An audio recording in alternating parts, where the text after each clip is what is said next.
A wonderful Monday to each of you, and welcome to the Locked On Grizzlies podcast. Game 4 is tonight between the Grizzlies and the Warriors, but a tough weekend when it comes to both on-the-court performance and off-the-court news certainly has made this a tougher obstacle when it comes to the Grizzlies going forward than they've had to face so far this season's playoffs. We'll discuss that, what the Grizzlies can do to make adjustments to hopefully come out with a Game 4 victory, plus much more on this edition of Locked On Grizzlies. Here we go.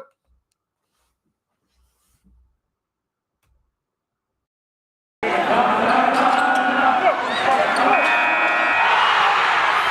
are Locked On Grizzlies, your daily Memphis Grizzlies podcast, part of the Locked On Podcast Network, your team every day.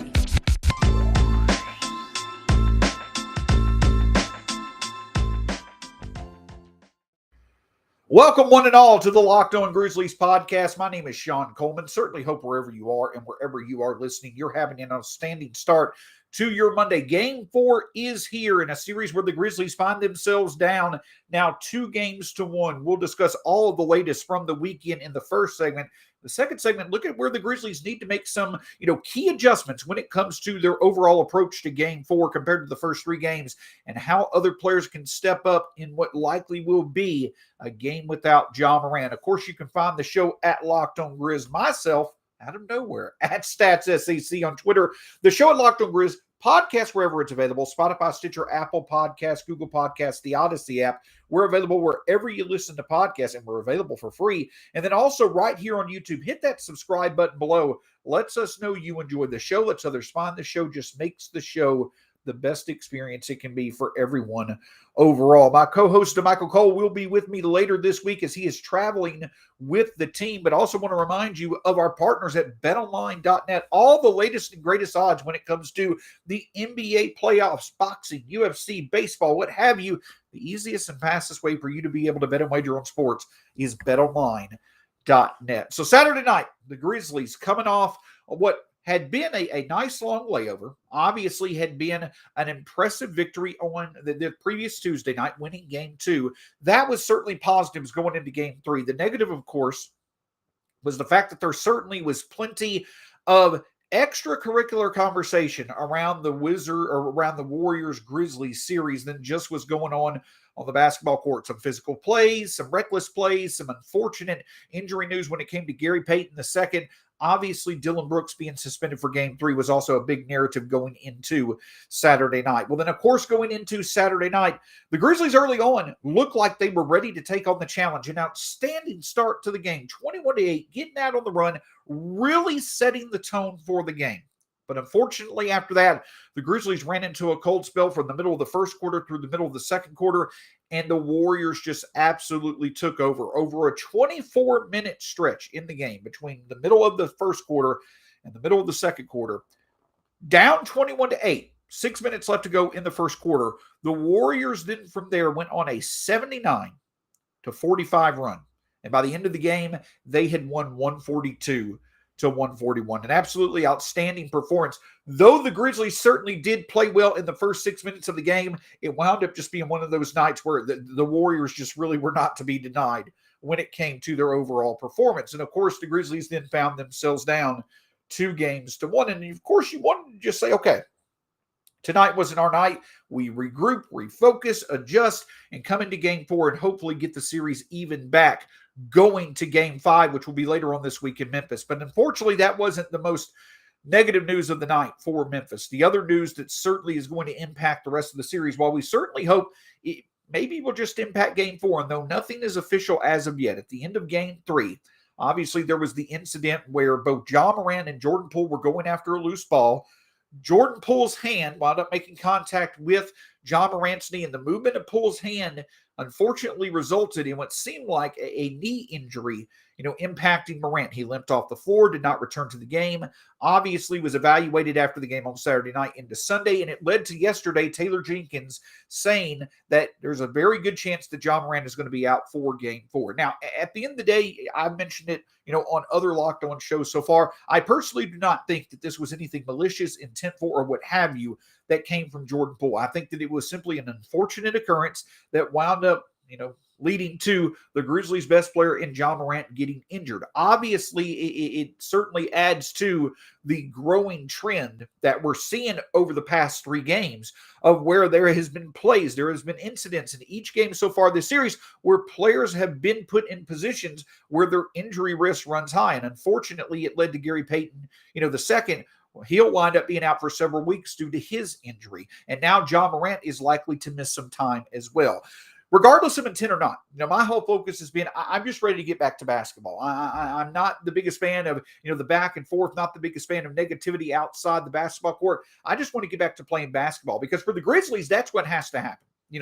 That's definitely is what has to happen. It is absolutely unfortunate of what occurred, how it occurred, why it occurred, that the Grizzlies are going to be without Ja Morant. But the bigger thing for the Grizzlies that matters right now is what are they going to do to prevent Golden State from just absolutely taking over the game at times like they did in Game 3. We'll discuss that in a bit. But the other thing that comes into play is this, is that the Grizzlies this season, if Ja Morant does not play, one good thing is the Grizzlies will get back Dillon Brooks, who at least on the defensive end of the court certainly should make the Grizzlies a harder unit to score on at the level that Golden State did in Game 3. So that is at least a positive. But the Grizzlies this year are 20-5 without Ja Morant. Now, I want to make something perfectly clear. The value that comes from the Grizzlies being in 20-5 this season is that this team knows how to have parts of its roster step up into bigger roles without its best player and still deliver a performance that can beat anybody in the league. The Grizzlies being 20-5 this season does not mean that they're at their best without Ja Morant. The Grizzlies are at their best when they have Dillon Brooks leading their perimeter defensive efforts and Ja Morant leading their offense. The Grizzlies are likely going to go 2 straight games without having that combination to support their efforts.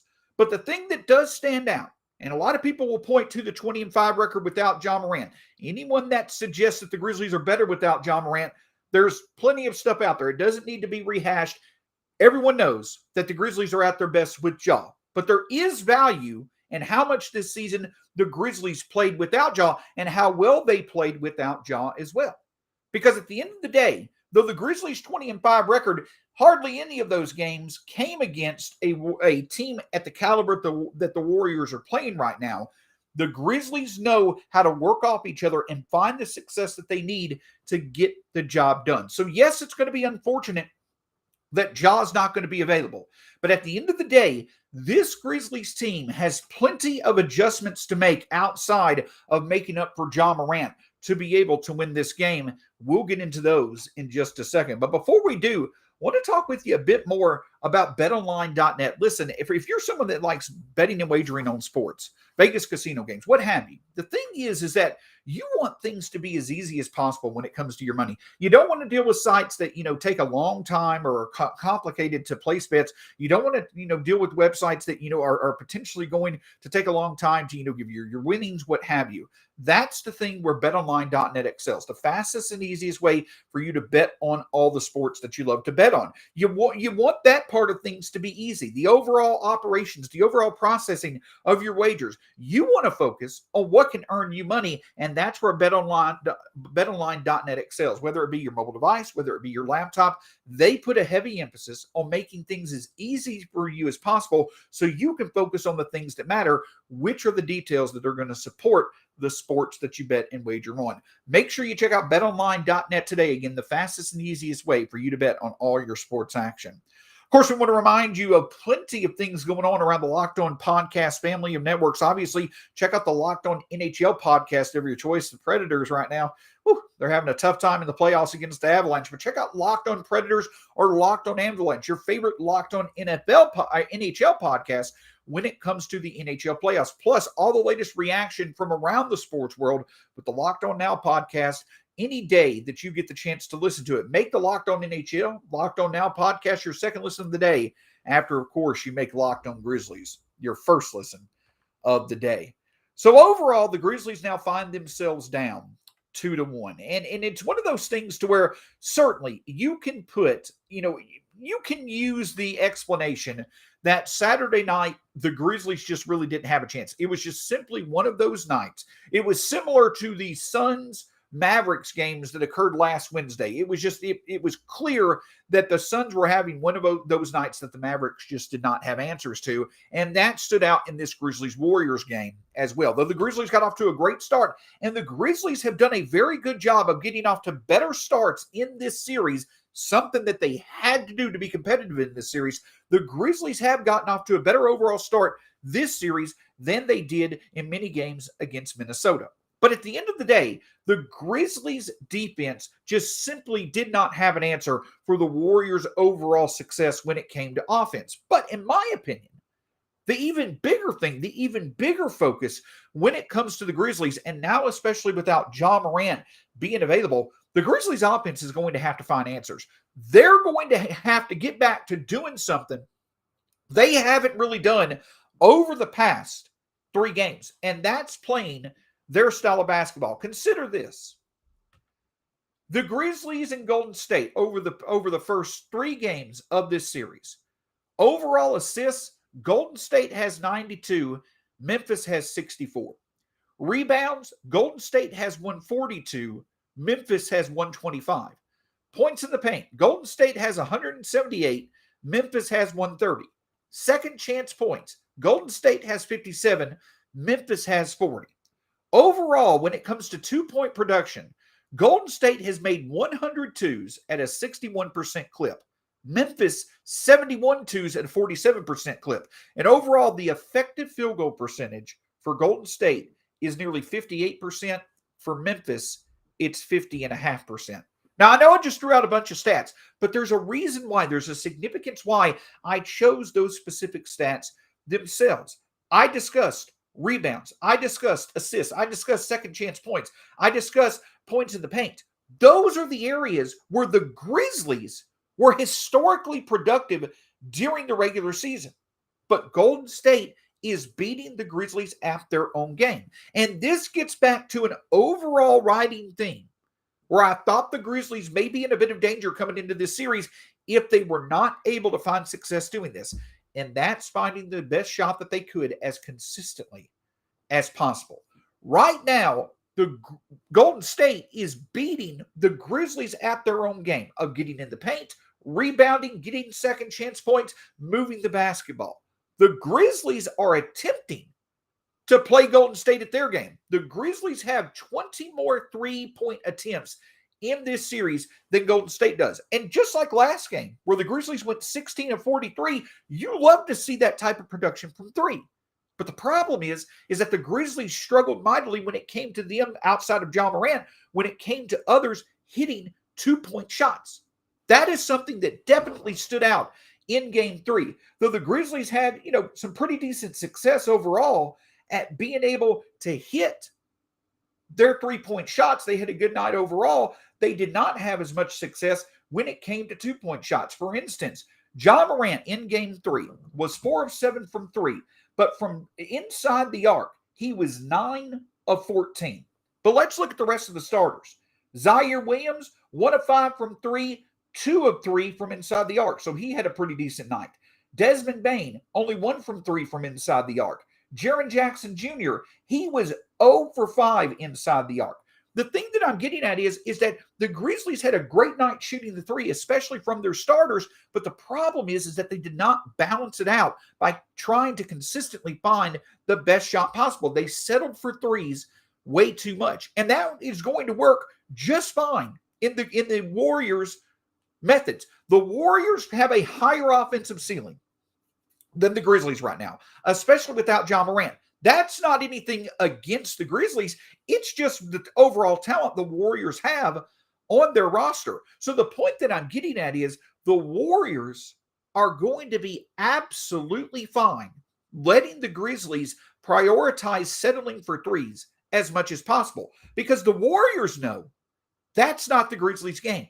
That's not the Grizzlies being the best version of themselves. So if the Grizzlies are in the mode, and it may be they're taking what the Warriors give them, which is fine. But if the Grizzlies are going to consistently settle for taking the three instead of consistently trying to adjust to make the best shot possible, which is a lot of times for them finding very good shots either in the lane or at the rim. The Warriors are going to be perfectly fine with that because at the end of the day, the Grizzlies are settling for the bulk of their offense to be something that they're not strong at, and that's consistently shooting the three. And that's something that's certainly playing into the Warriors' favor. Because another stat to me that really stands out in this series so far is the three-point production off of three-pointers that are set up by passing the basketball, which would be catch and shoot three-point opportunities. Of all 8 teams in the second round, the Grizzlies are attempting the most catch and shoot three-point opportunities per game. They're attempting 31 catch and shoot three-point opportunities. The problem is that while they're attempting the most catch and shoot three-point opportunities per game, the Grizzlies have the lowest three-point percentage on those catch and shoot three-point opportunities. That lets me know that, yeah, the Grizzlies probably are not hitting as many open shots as they like, but it also lets me know that they're probably settling for less than ideal looks on critical possessions that lead to misses and allow for the Warriors to get long rebounds and get out on the run. Because at the end of the day, in those catch and shoot situations, even though the Grizzlies are attempting far more per game than the Warriors, the Grizzlies have only made 30 catch and shoot three-point opportunities, while the Warriors have made 29. And though the Grizzlies have overall made more threes in this series than the Warriors, those misses, those low percentage looks, even though they were set up by ball movement, those low percentage looks and also not making shots, open shots as well as the Warriors are, or at least they did in game 3, those wind up hurting the Grizzlies because those threes lead to long rebounds. Those long rebounds lead to open court opportunities for the Warriors. Those open court opportunities lead to the Warriors being able to have offensive looks before the Grizzlies defense is set, and that's how the Warriors are able to take control of the game. So the Grizzlies simply have to, especially without Ja Morant, they're going to have to get back to playing their style of basketball. Prioritizing production in the lane and at the rim, prioritizing the boards to get the possession edge, prioritizing ball movement, and prioritizing being able to create turnovers. That is going to be the key for the Grizzlies in this game to pull off the upset. I know some may be considering it a miracle. I know some are, rightfully look at this game and say there's very little chance the Grizzlies get the job done. But I do think the Grizzlies could put together a formula. I think they're capable of putting together a formula where they can play good enough defense and find just enough offense to pull off the upset. It's going to take a highly executed, one of the best games without Ja this team has played all year, especially defensively, but the Grizzlies have the pieces to do it. We'll discuss that in just a moment. But before we do, I want to talk with you again about Built Bar. Listen, I make this analogy all the time.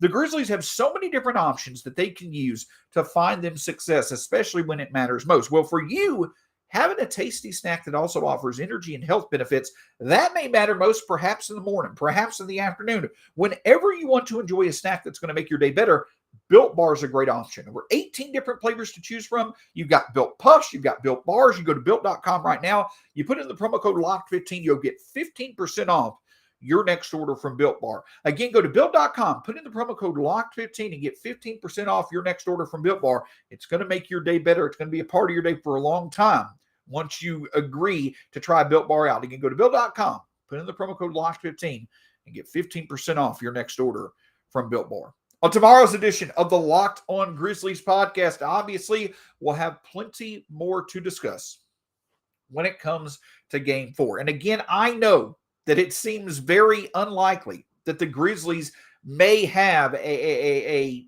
true chance on paper. It's going to take a lot for the Grizzlies to get this game won. Okay, that's fine. The Grizzlies have faced this mountain before, and they've climbed it better than anybody could have expected. But we'll have much more on Game 4 and also the outlook for the rest of the series based off Game 4 results on tomorrow's edition of the Locked On Grizzlies podcast. So let's reset the scene. The Grizzlies right now are down 2-1 in this series against the Golden State Warriors. Game 4 tonight in Golden State. Ja Morant likely will not be playing. Desmond Bane will be back. Dillon Brooks will be back. You're hoping Desmond Bane, who looked more like himself later on in the game, he'll be out there ready to go as well.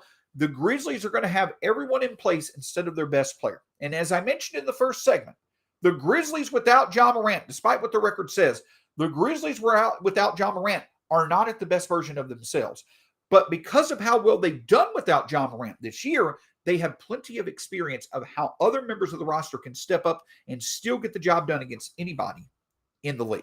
But it's got to start with defense. And you hope that there's a few different layers where the Grizzlies are going to be able to find success defensively. For one, we've seen the Warriors go from one extreme to the other when it came to Game 2 and Game 3. In Game 2, the Warriors attempted 59 uncontested or open looks, only made 23 of them. They only made 37% of their open looks in Game 2.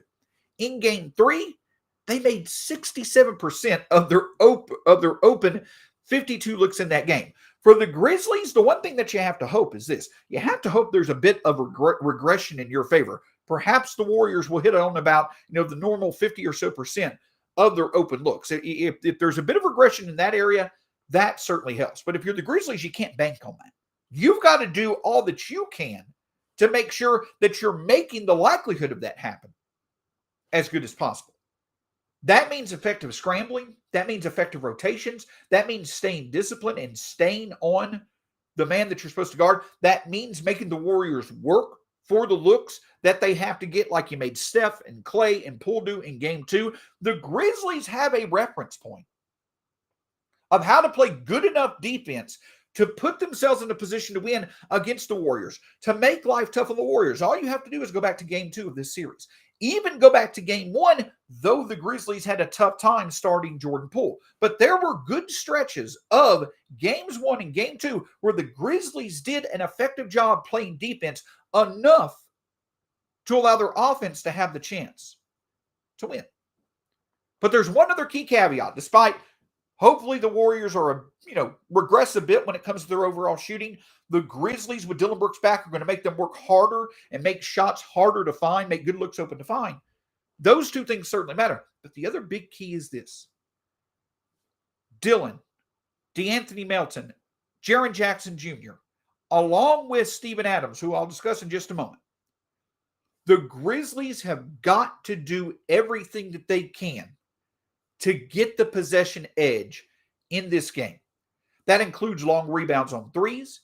That includes producing turnovers, which we know the combination of Jaren Jackson Jr. and DeAnthony Melton have been able to do before. Again, all you got to do is go back to the fourth game of this season. I know that's a long time ago in terms of this season, but the Grizzlies have shown they can impact the Warriors' offense by creating scoring opportunities off of turnovers. So it's Jaren Jackson and DeAnthony Melton leading the charge when it comes to the defensive efforts. Steven Adams helping out with the defensive rebounds. Getting long rebounds, creating turnovers, getting the defensive rebounds in general, those things have to matter. Those things have to be an emphasis because at the end of the day, the Grizzlies need as much possessions as possible. And that's what it comes down to for me overall. Defense, defense, defense is certainly the primary focus for the Grizzlies to succeed in this game. But almost as important is the Grizzlies playing the players that are going to allow for them to not only achieve the most consistency at getting as good as look as possible every possession, but also play the players who are going to give them as many chances to do that. And that's the Grizzlies playing big. That's more playing time for Kyle Anderson, Brandon Clark, Steven Adams. That's a bit less playing time for perhaps Xavier Tillman and Zaire Williams. If the Grizzlies can establish their tone early, get the possession edge, get out into the lead when it comes to the rebounding, then if you get a lead, maybe you do play Zaire Williams and others a bit more to get more athletic, to get more capable out on the perimeter. But despite defense, the Grizzlies need to figure out a way to utilize Steven Adams, Kyle Anderson, and others to get the possession edge. That's the Grizzlies getting offensive rebounds. That's the Grizzlies getting defensive rebounds to prevent extra looks for the Warriors, but it's also them creating turnovers. Prioritizing getting the best look possible each and every possession, while also playing the players who give you the best opportunity to get as many of those opportunities, to get as many of those possessions as possible. That's what's going to make the difference for the Grizzlies this game. But at the end of the day, I do think the Grizzlies need to figure out a way to play Steven Adams 15 or so minutes a night for him to make his impact. I do think you've got to have Dillon and Brandon Clark and Bane and Jaren on the court as much as possible. And I know that that's not with Steven Adams potentially, but at the end of the day, have them on the court as much as possible while also balancing out Steven Adams' approach. But at the end of the day, the other thing that matters, this game, in my opinion, really comes down to two players. And DeMichael Cole just talked about it on Twitter as well. Tonight's game comes down to two players. The perimeter defensive impact of Dillon Brooks, the overall defensive impact of Jaren Jackson Jr., and then both of those players' confidence and decision-making on offense. The Grizzlies cannot afford tonight for Dillon Brooks to think that he needs to take it upon himself to get in a shooting rhythm early, and if he doesn't make one or two shots, try to start forcing shots to make them fall. The Grizzlies cannot afford that tonight. They've got to have the Dillon Brooks that can, yes, create his own shot, and if it's there, take the shot with confidence, but also know that if it's not there, he's going to move the ball around to see what options are out there. Again, whenever Ja is out, there's a reason why we see a lot of times Dillon's highest assist performances in his career come while also taking 20-plus shots. He turns into an offensive hub. You hope that you get the offensive hub version of him that makes good decisions, especially when it comes to passing versus shooting, than the one that's just taking the easy stuff while also trying to force the hard stuff on offense. There has to be very little forcing. Dillon Brooks has to minimize forcing something to happen and focus on taking what the defense can give him at first, but through that, adjusting his approach to make the most of what can happen.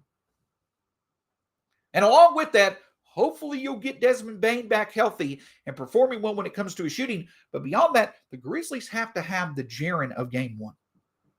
They absolutely have to have the Jaren of game one. Yes, Jaren has been shooting the three a bit better. They've got to have that effort tonight. The Grizzlies, to win this game, they're going to have multiple players scoring 20 or more points. They're going to have six or probably 5 or 6 players in double digits. It's going to have to be a collective team effort. But tonight is the night where the best players have to step up. Tyus and Brandon Clark being efficient. Steven Adams producing on the boards, doing what he does best. But Jaren and Dillon have to step up because tonight's the season. I know it's not an elimination game, but tonight's the season. If the Grizzlies do not win tonight, you're now facing having to beat the Warriors 3 straight times with the health of your best player in jeopardy. But if you win tonight, even though Ja's health still is in question, it now becomes the Warriors have to beat you 2 out of 3 times, including 2 of those games being in Memphis. It's funny how one game can change the entire narrative of a series, but that's what happens with the playoffs. And at the end of the day, again, it's definitely not a positive. The Grizzlies are going to be without Ja Morant. But if they could just play within themselves, play smart basketball, make smart decisions, trust each other, and play their style of basketball from beginning to end. I'm not saying that that's going to result in a victory, but it gives this team the best chance to get a victory because they're playing a style that is the best version of this roster. And that's all they can do. The end of the day, that's all they can do. And the great thing is the Grizzlies have plenty of evidence. They have plenty of experience doing exactly that from the regular season. And more often than not, as we know, it typically put them in a good position to win. Again, I know the Warriors are the heavy favorite tonight. It makes perfect sense, especially with how important Ja has been to the offense of the Grizzlies. But I do think that if the Grizzlies play like they did several times during the regular season, trust each other, play efficient, smart basketball on both ends of the court, they'll at least make this game closer than many may think, and they may even have the opportunity to put themselves in a position to win with the game going back to Memphis for Game 5.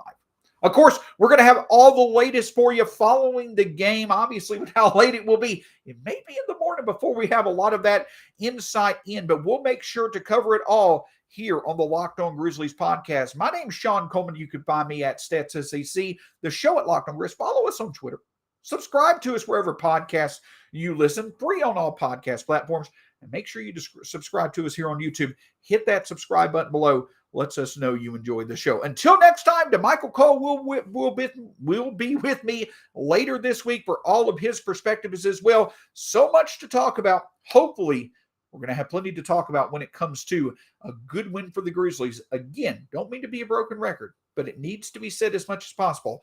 This team has plenty of experience at excelling even without its best player, despite who they play. Time for them to do it one more time tonight and really be able to make this series interesting moving forward. My name is Shawn Coleman. Hope you have a great Monday. We'll talk to you again soon here. Go Grizzlies on the Locked On Grizzlies podcast.